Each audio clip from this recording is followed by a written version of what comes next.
जय जगन्नाथ जय ओडिशा। आज थमलाइन है राजनीति आसिले खाली योजना, राजनीति सरीगले निर्यातना। आपण मैंने देखिथिबे राजनीति समय प्राय राजनीति दल माने विभिन्न प्रकार योजना करिवे।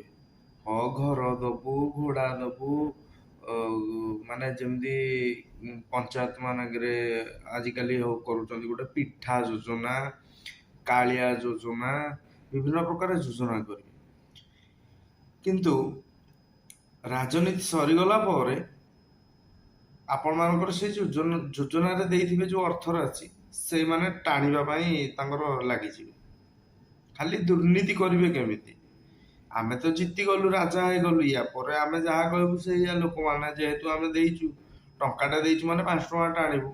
एपटे तेल रे बढ़ेइबे, लुण रे बढ़ेइबे, टैक्स आकार नेबे, पेट्रोल माने आखि उठिला दिन तो जति पेट्रोल रेट न होइतिला एबे हेलानी। किंतु यार जवाब निश्चिंत ओडिशावासी देवे 24 मसीह। किंतु मोर ओडिशावासी के एति कहबाकू चाहूँगी, आपण जदि बीजेडी सरकार को भोट देवे 24 मसीहा पर आपण रेडी हो जातु। पेट्रोल लिटर 140 टंका लेखारे पकेबे। खाइबा तेल आपण वर्तमान जो तेलटा किणुचंती माने रुचि गोल्ड तेल जोटा 130 टंकार सेटा आपण 170 टंका बा 180 टंकार किणवे बोली एटा आपण धरी नियो। एटा निश्चिंत ए सरकार रो गुण हैला सेया। आपण माने जेतिकी तांकोठू मद मांस खाइकी तांको भोटटा देबे। आपण जदि 100 टंकार मद मांस खाइकी भोट दैचंती, आपण तांको 500 टंका एटा सुझेइबे। आपण निजे चिंता करंतु। ओडिशावासी को मोर कहबार कथा, ए सरकार तो एते भल काम करुची, एते इम्प्रूव करौची ओडिशावासी के। अच्छा, जे जन्म होची ता मुंडरे काहेकि 33,000 टंका कि 34,000 टंका करजर बोझ रहउची। ओडिशा सरकार जदि एते इम्प्रूव करुची, एते करज काहे करुची? करजर मुख्य साक्षी बा ए करज पाई दायी होचंती ओडिशा सरकार। कारण ओडिशावासी तो मागुना हमको यही योजना दियो कि से योजना दियो। सला खाली योजना ना रे ठकिकी निजे खाउचंती। एठी राजनेता माने खाली योजना करिवे आ निज घरे नहीं कि पुरेइबे, बड़ बड़ लग्जरियस कार मेंटेन करिवे आउ कोटिपति हेबे। सला सेमानकु सीबीआई धरिबनी केते बेले। किंतु किए आउ कोथिरे माने गोटे रोजगार करके 10 लाख टंका रखी देइछि, सांगे सांगे सीबीआई माडी बसिबे। एटा हला ओडिशा राजनीति मान करे।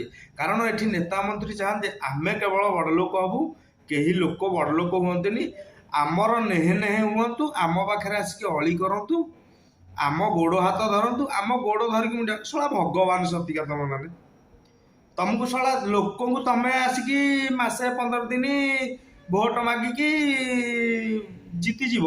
जीति गला पर तम पाखक जदि लोक कौनसी जाइथिबे कौनसी कार्य रे तुमको गोड़ धरिकी माने मुंडिया मारी। तुम माने एते सला गोटे गोटे भगवान हो गल। यार जवाब निश्चिंत ओडिशावासी देवे। माला माला योजना करुच, आरे गोटे मेडिकल करुच, मेडिकल रे जोठी गोटे उपखंड मेडिकल सेठी कम से कम 15 रु 20 जन डॉक्टर रहिबा कथा। सेठी तुम 6 जन डॉक्टर दबो, लोक एटी मरंतु। तम माने भोट नहीं कि मु नेता हेबी, मो पुओ नेता हबो, चला गोटे फार्स। ओडिशा को तो खाई साइलणी। आउ एठी एमिति राजनीति होची, प्लांट कर दउछंदी किंतु प्लांट रे ओडिशा लोक के काम करिवे। जदि काम करिवे मूल्य श्रेणी रो लोक माने काम करिवे। बाकी जेतक सब माने भल पोस्ट जोतिक रहउची सी सब बाहर आसी। काहे कि ए नेता मंत्री माने कंपनी मानक ठो कोटी कोटी टंका हड़प करूछंती। ଯାହା ଫଳରେ ଲୋକାଲ ଲୋକ କାମ ପାଉନାହାନ୍ତି, ବାହାର ଲୋକ ଏଠି କାମ କରୁଛନ୍ତି। ଆମର ଏଠି କ'ଣ କଣ୍ଟ୍ରାକ୍ଟର ନାହାନ୍ତି ନା ପାଠ ପଢ଼ା ପିଲା ନାହାନ୍ତି ସର୍ଭିସ କରିବା ପାଇଁ? ବାହାର ଲୋକ ଏକୁଟିଆ ଶିକ୍ଷିତ।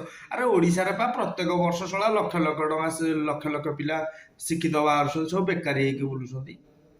ଏମାନେ ଏଇଥିପାଇଁ ଚାକିରି ଦଉନାହାନ୍ତି, ଆପଣମାନେ ଜାଣିଥିବେ, ମାନେ ବେକାରୀ ସଂଖ୍ୟା ବଢ଼ିଲେ ଏମାନଙ୍କର ଜୟ ଜୟଗାନ ହବ। ଯଦି ରୋଜଗାରିଆ ହେଇଯିବେ ଏମାନଙ୍କର କେହି ଆଉ ଜୟ ଜୟଗାନ କରିବେନି। ଏମାନଙ୍କ ଆଗର ପଛରେ କେହି ନଥିବେ ଗୁଣ୍ଡାଗର୍ଦି କରିବା ପାଇଁ। ଯୋଉ ପିଲା ଧର ପାଠ ପଢ଼ିକି କିଛି କର୍ମ ନ କଲା, ସେ କ'ଣ କରିବ? ଏଇ ନେତା ମନ୍ତ୍ରୀ ମାନଙ୍କ ପଛରେ ଯିବ, ଯାଇ ନାଇଁ ମାମୁଁ କୋଣା ମାମୁଁ ଭଲ, ମଦ ମାଂସ ଖାଇବ, ବୁଲିବ, ବେକାରୀ ହବ, ମାରପିଟ କରିବ, ଗଣ୍ଡଗୋଳ କରିବ। ୟା ପଛରେ ସବୁ ଶଳା ନେତା ମନ୍ତ୍ରୀଙ୍କର ହାତ ଅଛି। ନେତା ମନ୍ତ୍ରୀ ଏମାନେ ଓଡ଼ିଶାକୁ ଏଇଭଳି ଭାବେ ଶୋଷଣ କରୁଛନ୍ତି। କୋଟି କୋଟି ଟଙ୍କା ଖାଉଛନ୍ତି କମ୍ପାନୀ ମାନଙ୍କରୁ, କିନ୍ତୁ ଇମ୍ପ୍ରୁଭ କାହିଁ? ଇମ୍ପ୍ରୁଭ ବିଲକୁଲ ନାହିଁ। ଖାଲି ନିଜେ କୋଟିପତି ହେବେ, ନିଜେ ଖାଇବେ। ଲୋକ କୋଉ ଅନୁଷ୍ଠାନ ହେଲା ଦେଇଦିଅ ଟଙ୍କା 2-4 ହଜାର, ସେ ଯାଆନ୍ତୁ। ଶଳା ସତିକା ଭିକ ଦଉଛନ୍ତି ଏଇଭଳିଆ। ଆଉ ଯୋଉ କୁଜି ନେତା ମାନେ ଗାଁ ଗହଳିରେ ଦେଖିଥିବେ ଅଛନ୍ତି, ସେମାନେ ଶଳା ବୋପାର ସେବା ବି ଯେତିକି କରୁନଥିବେ, ଏ ଶଳା ନେତା ମନ୍ତ୍ରୀ ମାନଙ୍କ ସେବା ବି ସେତିକି କରୁଥିବେ। ବାବୁ ଖାଇବେ, ବାବୁ ନା ତା ଏଇନା ମୋ ପାଟିରୁ ତ ଯାହା। ଆରେ କୋଉ ବାବୁ ସେମାନେ? ଶଳା ଆମେ ତ ଭୋଟ ଦେଲେ ସେମାନେ ଜିତୁଛନ୍ତି, ବାବୁ ଏମାନଙ୍କୁ କ'ଣ କହିବ? ଏରା ଶଳା କୁତା ଢୋଇନ। ରାଜନୀତି ନାଁରେ ଶଳା ଠକୁଛନ୍ତି। ମୁଁ ହେବି ରାଜନେତା, ମୋ ପୁଅ ହବ, ମୋ ପୁଅ ପରେ ତା ପୁଅ ହବ। ଶଳା ଚଲେଇଛ ଗୋଟେ ପାଲା ଓଡ଼ିଶାକୁ ଖୋଳ କରିବ ବୋଲି। ଆଉ ଆପଣମାନେ ଦେଖିଥିବେ ଏଇ ନଗଦରେ ଆସିଥିଲା ପ୍ରଧାନମନ୍ତ୍ରୀ ଆବାସ ଯୋଜନା। ଏଥିରେ କୌଣସି ଗରିବ ପାଇଲେନି, ସବୁ ଧନୀ ପାଇଲେ। କାହିଁକି?